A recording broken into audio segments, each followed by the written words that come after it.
네, 오늘 10월 7일입니다. 목요일입니다. 새벽 예배 나오신 우리 성도님들을 환영합니다. 말씀 나누기 전에 공동기도 제목으로 기도하는 시간 갖도록 하겠습니다. 기도하시겠습니다. 홍석화 집사의 암을 치료해 주십시오. 배욱진 집사의 뇌졸중을 치료해 주십시오. 언어가 회복되고 오른쪽 팔다리에 힘이 생겨나도록 해 주십시오. 곽한나 집사의 허리를 치료해 주십시오. 권하 집사가 다시 걷도록 해 주십시오. 오기선 어린이가 회복이 잘 되게 해 주십시오.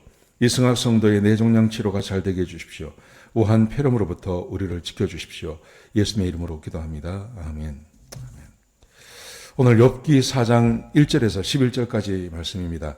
오늘은 고난의 이유가 무엇인지를 함께 생각해보는 시간이 되었으면 좋겠습니다.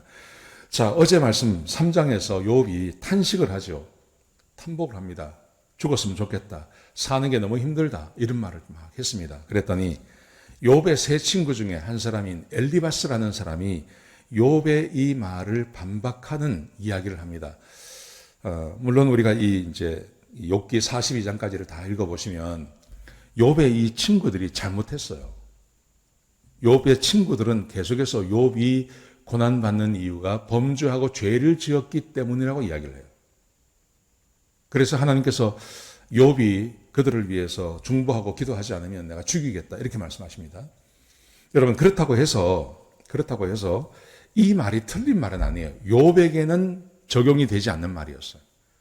근데 이 말씀, 지금 이 욥의 세 친구가 하는 말이 전적으로 틀린 말은 아니에요. 이 말이 맞는 말이에요. 근데 욥에게는 적용이 안 되는 말이죠. 욥을 향해서 그렇게 말했기 때문에 잘못됐다고 이야기하는 거지만 이게 전적으로 틀린 말은 아니죠. 전적으로 틀린 말을 성경에 그렇게 길게 기록해 놓을 이유가 없습니다. 욥에게는 틀린 말이지만 근데 우리에게는 적용이 될 수 있는 말인 것입니다. 그래서 욥의 세 친구의 말도 우리가 한번 주의 깊게 볼 필요가 있는 것입니다. 자, 말씀드린 것처럼 욥이 자기 인생을 한탄하고 탄식하고 죽었으면 좋겠다 이런 말을 자꾸 했습니다. 그러자 그 말을 들었던 엘리바스가 이제 대답을 하는 거예요. 뭐라고 대답을 하냐 이렇게 말을 합니다. 2절에 보시면요.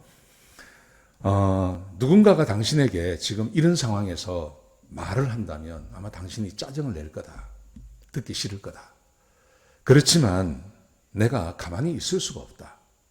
그러니까 욥이 하는 말을 이 엘리바스라는 친구가 들었을 때 도저히 받아들일 수가 없다는 말이죠. 자기는 잘못한 것이 없고 이런 이야기를 하니까요. 그래서 말을 한다는 거예요. 그래서 이렇게 말을 합니다. 두 가지를 이야기하는데 첫 번째, 당신의 과거의 욥, 당신이 과거에 어떤 사람이었는지 생각해봐라. 그리고 현재 당신의 상태를 보라. 먼저 이렇게 이야기를 합니다. 그러면서 과거의 당신은 사람을 훈계하는 사람이었고 연약한 자를 강하게 하는 사람이었다. 그때 생각해봐라. 과거에 당신이 그러지 않았느냐. 당신도 과거에 당신처럼 그렇게 고난받고 힘들고 어려운 사람을 강하게 훈계해주고 강하게 세워준 사람이 당신 아닙니까? 당신이 그러지 않았습니까?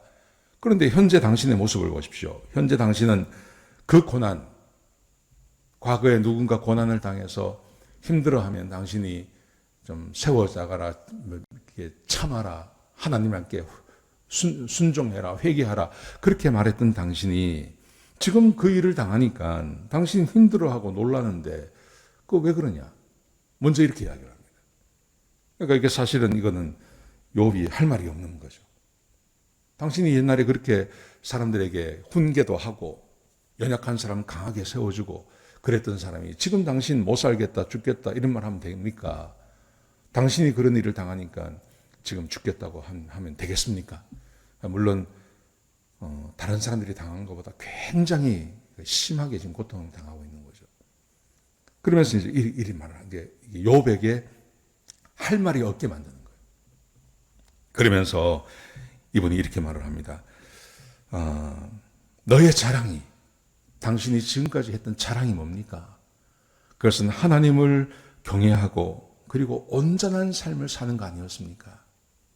그게 당신의 자랑 아니었습니까? 그러면서 이렇게 말합니다. 한번 생각해보라. 죄 없이 망하는 사람이 있습니까? 정직한 자가 끊어지는 경우가 있습니까? 그리고 악과 독을 뿌린 자가 아무 이유 없이 악과 독을 막 뿌렸던 사람이 그것을 거두지 않는 자가 있었습니까? 지금 당신이 이런 일을 당하는 것은 하나님 앞에 심판받는 겁니다. 이 엘리바스라는 친구가 그렇게 말합니다. 여러분, 이게 욥에게는 적용이 되지 않는 거지만 우리한테는 적용이 될 수 있는 겁니다. 우리한테는 적용이 될 수 있습니다. 악과 독을 뿌리면 반드시 그 악과 독의 열매를 거두게 되어 있습니다. 선을 뿌리면요, 선한 것을 뿌리고 좋은 것을 뿌리면 또 그것을 거두게 되어 있죠. 이건 뭐 틀림없는 사실이죠. 그리고 죄 없는 사람이 그냥 일방적으로 망하는 경우는 거의 없죠. 하나님께서 보호하시죠. 정직한 사람이 완전히 망해버리는 경우도 없죠. 거의 없죠. 사람이 고난받고 힘들고 어려워하는 것은 대부분 그 죄의 결과라고 말할 수 있는 거죠. 여러분, 이것은 뭐 우리만 말하는 게 아니죠. 여기서만 말하는 게 아니라 성경이 말하지 않습니까? 죄의 싹시 사망이라고요. 죄의 싹시 사망이라고. 하나님의 말씀에 순종하는 자를 하나님께서 보호하시고 축복하신다고요. 예, 여기서 지금 엘리바스가 말하는 게 욥에게는 적용이 되지 않지만 우리한테는 적용이 되는 겁니다. 내가 인생을 살면서 무엇을 뿌리는지, 내 삶에 무엇을 뿌리는지 그 뿌리는 대로 사람은 거두게 되어 있습니다. 선한 것을 뿌리면 선한 것을 거두고 악한 것을 뿌리면 악한 것을 거두게 되어 있습니다. 이것은 뭐 망고의 진리입니다. 하나님께서 눈이 멋있지도 않으셨고 하나님께서 바보가 아니시잖아요. 뿌리지 않는 것을 거두게 하지 않죠. 대부분 사람들이 뿌리는 것을 거두게 되는 겁니다. 여러분, 그러므로 우리가 인생을 조심스럽게 살아가야 됩니다. 인생을 함부로 살 수 없습니다.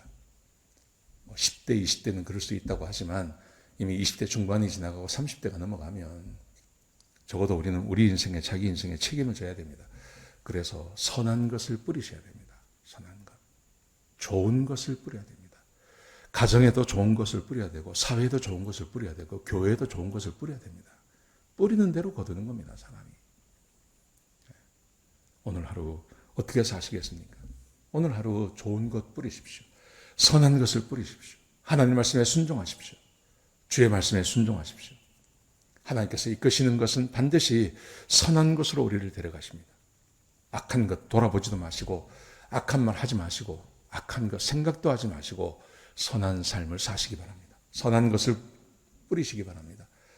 지금 당장은 아마 표시가 없을 것입니다. 그러나 1년, 2년, 10년 생각해 보십시오. 완전히 다른 삶이 우리 앞에 놓이게 될 것입니다. 그러므로 오늘 말씀에 순종해서 선한 삶 사시는, 선한 것을 여러분의 삶에 뿌리시는 그런 귀한 하루가 되시기를 주의 이름으로 축복합니다. 기도하시겠습니다. 아버지 하나님, 사람이 뿌린 대로 거둔다고 말씀하셨습니다. 아버지 하나님, 우리는 하나님의 은혜로 선한 것을 뿌릴 수 있는 자격이 생겼습니다. 능력도 생겼습니다. 할 수 있으면 우리의 삶에 선한 것을 뿌리는 주의 백성들이 되게 축복하여 주옵소서. 주님 감사합니다. 예수님의 귀하신 이름으로 기도드렸습니다. 아멘.